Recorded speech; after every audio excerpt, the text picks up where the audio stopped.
Am I the only one that didn't know about India's stealthy nuclear arsenal? In this video, we will explore the secrets behind India's nuclear strength and understand just how powerful it truly is.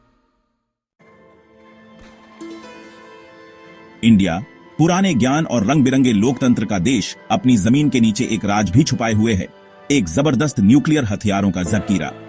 यह जखीरा न केवल देश की सुरक्षा का प्रतीक है, बल्कि यह भी दर्शाता है कि कैसे एक राष्ट्र ने अपनी वैज्ञानिक और तकनीकी क्षमताओं को विकसित किया है। यह जखीरा, जो गोपनीयता में डूबा हुआ है, इंडिया की टेक्नोलॉजी की ताकत और अपनी संप्रभुता की रक्षा करने की अटूट प्रतिबद्धता का प्रमाण है। भारतीय वैज्ञानिकों और इंजीनियरों ने दशकों की मेहनत और समर्पण से इस प्रोग्राम को खड़ा किया है, जो आज दुनिया के सबसे प्रभावशाली न्यूक्लियर प्रोग्राम्स में से एक है। लेकिन इंडिया की न्यूक्लियर ताकत असल में क्या है और दुनिया के मंच पर इसका क्या मोल है? यह सवाल न केवल भारत के लिए, बल्कि वैश्विक सुरक्षा और स्थिरता के लिए भी महत्वपूर्ण है।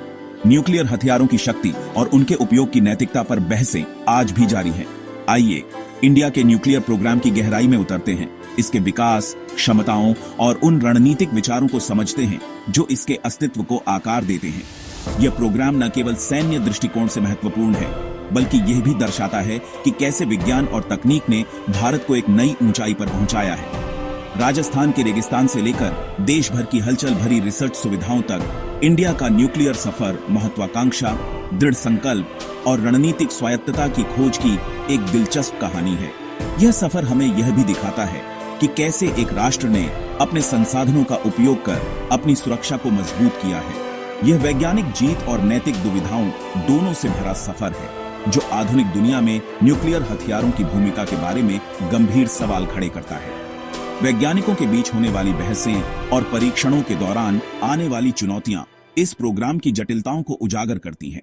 हमारे साथ जुड़ें जब हम इंडिया के न्यूक्लियर हथियारों की जटिलताओं को उजागर करते हैं, इसकी ताकत, कमजोरियों और 21वीं सदी में इंडिया की जगह के लिए इसके निहितार्थों की खोज करते हैं। यह सफर हमें यह भी सिखाता है कि कैसे एक राष्ट्र ने अपनी सुरक्षा और संप्रभुता को बनाए रखने के लिए तकनीकी प्रगति का उपयोग किया है। यह कहानी सिर्फ हथियारों और टेक्नोलॉजी के बारे में नहीं है, बल्कि ताकत, जिम्मेदारी और अनिश्चितता से जूझ रही दुनिया में शांति के नाजुक संतुलन के बारे में है। यह हमें यह भी याद दिलाती है कि शांति और सुरक्षा के लिए निरंतर प्रयास और संवाद की आवश्यकता होती है। इंडिया की न्यूक्लियर महत्वाकांक्षाओं का पता आजादी के बाद के दौर से लगाया जा सकता है, एक ऐसा समय जब देश शीत युद्ध की प्रतिद्वंद्विता से ध्रुवीकृत दुनिया में अभी भी अपनी जगह बना रहा था। उपनिवेशवाद के आघात ने तेजी से विकसित हो रहे भू राजनीतिक परिदृश्य के साथ मिलकर इस विश्वास को हवा दी कि इंडिया को अपनी सुरक्षा सुनिश्चित करने और अपनी नई संप्रभुता की रक्षा के लिए एक न्यूक्लियर निवारक की आवश्यकता है। इंडिया के न्यूक्लियर प्रोग्राम के जनक होमी जी भाभा जैसे शुरुआती अग्रदूतों ने शांतिपूर्ण उद्देश्यों और एक रणनीतिक संपत्ति के रूप में परमाणु ऊर्जा की अपार क्षमता को समझा। प्रमुख अनुसंधान संस्थानों की स्थापना और स्वदेशी न्यूक्लियर प्रौद्योगिकियों के विकास के साथ 1950 और 60 के दशक में इंडिया के न्यूक्लियर प्रोग्राम की नींव रखी गई थी। हालांकि इंडिया का न्यूक्लियर सफर चुनौतियों के बिना नहीं था। राष्ट्र को संदेह, तकनीकी बाधाओं और अंतर्राष्ट्रीय दबाव का सामना करना पड़ा, खासकर स्थापित न्यूक्लियर शक्तियों से।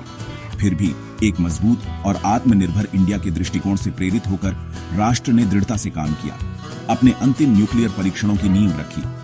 यह शुरुआती दौर इंडिया के अपने राष्ट्रीय हितों और रणनीतिक स्वायत्तता की खोज द्वारा निर्देशित अपने रास्ते पर चलने के संकल्प को उजागर करता है। मई 1999 में दुनिया ने विस्मय और आशंका के साथ देखा जब इंडिया ने पोखरण, राजस्थान में 5 न्यूक्लियर परीक्षणों की एक श्रृंखला आयोजित की। इन परीक्षणों ने न केवल भारत की वैज्ञानिक और तकनीकी क्षमता को प्रदर्शित किया, बल्कि एक मजबूत और आत्मनिर्भर राष्ट्र के रूप में उसकी स्थिति को भी मजबूत किया। ऑपरेशन शक्ति नाम के इन परीक्षणों ने दुनिया भर में सदमे की लहरें भेज दी, जिससे इंडिया का एक न्यूक्लियर हथियार संपन्न राष्ट्र के रूप में आगमन हुआ। यह एक ऐसा क्षण था जिसने वैश्विक शक्ति संतुलन को हिला दिया और अंतर्राष्ट्रीय राजनीति में एक नया अध्याय जोड़ा। ये परीक्षण इंडिया के आजादी के बाद के इतिहास में एक निर्णायक क्षण थे, जो उसके रणनीतिक रुख में एक बदलाव का प्रतीक थे। यह एक स्पष्ट संदेश था कि इंडिया अपनी संप्रभुता और सुरक्षा के साथ कोई समझौता नहीं करेगा। पोखरण 3, जैसा कि इसे जाना जाने लगा, केवल तकनीकी कौशल का प्रदर्शन नहीं था, यह एक अस्थिर क्षेत्र में अपनी राष्ट्रीय सुरक्षा की रक्षा के लिए इंडिया के दृढ़ संकल्प का एक साहसिक बयान था। यह एक ऐसा कदम था जिसने इंडिया को एक मजबूत और आत्मनिर्भर राष्ट्र के रूप में स्थापित किया। ये परीक्षण पड़ोसी पाकिस्तान के साथ बढ़ते तनाव के समय हुए, जिससे यह स्पष्ट हो गया कि इंडिया न्यूक्लियर ब्लैकमेल के प्रति संवेदनशील नहीं रहना चाहता था। यह एक स्पष्ट संकेत था कि इंडिया अपनी सुरक्षा के लिए किसी भी हद तक जा सकता है। अंतर्राष्ट्रीय समुदाय ने निंदा और सतर्क स्वीकृति के मिश्रण के साथ तेजी से प्रतिक्रिया व्यक्त की। कई देशों ने इंडिया के इस कदम की आलोचना की, जबकि कुछ ने इसे उसकी सुरक्षा चिंताओं के प्रति एक वैध प्रतिक्रिया माना। प्रतिबंध लगाए गए और इंडिया को तीव्र राजनयिक दबाव का सामना करना पड़ा, लेकिन इंडिया ने अपने निर्णय पर अडिग रहते हुए अपनी सुरक्षा और संप्रभुता की रक्षा के लिए यह कदम उठाया। हालांकि परीक्षणों ने दुनिया को इंडिया के बढ़ते कद और उसकी वैध सुरक्षा चिंताओं को स्वीकार करने के लिए भी मजबूर किया। यह एक ऐसा क्षण था जिसने इंडिया को एक मजबूत और आत्मनिर्भर राष्ट्र के रूप में स्थापित किया। पोखरण तवानी एक ऐतिहासिक क्षण बना हुआ है, जो इंडिया के न्यूक्लियर सिद्धांत और वैश्विक अप्रसार व्यवस्था के साथ उसकी भागीदारी को आकार देता है। यह एक ऐसा क्षण था जिसने इंडिया को एक मजबूत और आत्मनिर्भर राष्ट्र के रूप में स्थापित किया। आज इंडिया के पास एक परिष्कृत और विविध न्यूक्लियर हथियार है, जो देश की सुरक्षा और संप्रभुता की रक्षा के लिए महत्वपूर्ण है। यह शस्त्रागार इतना शक्तिशाली है कि अगर कभी हमला हुआ तो यह विनाशकारी जवाबी हमला करने में सक्षम है। यह दुश्मन को सोचने पर मजबूर कर देता है कि किसी भी आक्रमण का परिणाम कितना भयानक हो सकता है।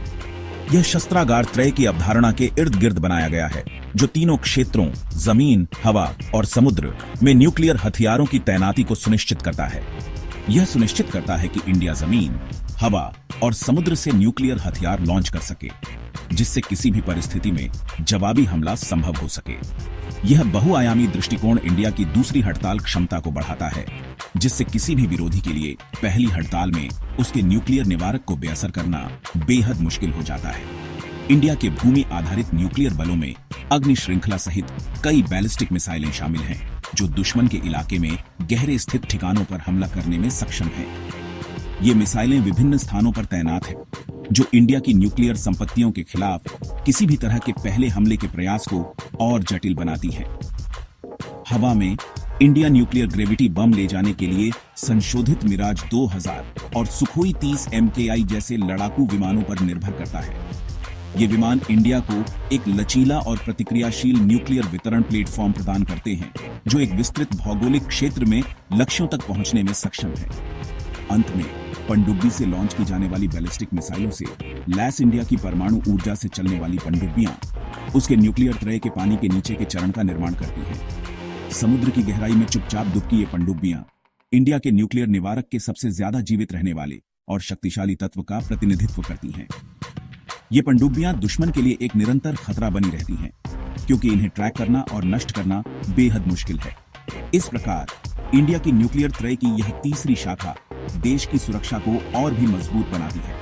इंडिया की न्यूक्लियर त्रय की यह संरचना देश को एक मजबूत और विश्वसनीय निवारक प्रदान करती है, जो किसी भी संभावित आक्रमणकारी को रोकने में सक्षम है। यह त्रय न केवल इंडिया की सुरक्षा को सुनिश्चित करता है, बल्कि क्षेत्रीय स्थिरता और शांति को भी बनाए रखने में महत्वपूर्ण भूमिका निभाता है। इस प्रकार इंडिया का न्यूक्लियर त्रय एक मजबूत और प्रभावी निवारक के रूप में कार्य करता है, जो देश की संप्रभुता और सुरक्षा की रक्षा करता है।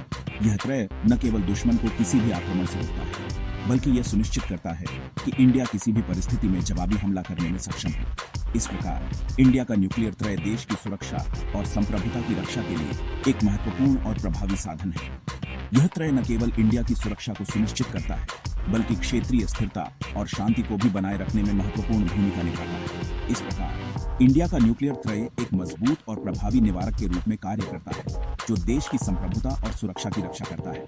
धन्यवाद इस वीडियो को देखने के लिए। अगर आपको यह जानकारी पसंद आई हो तो कृपया लाइक और सब्सक्राइब करें।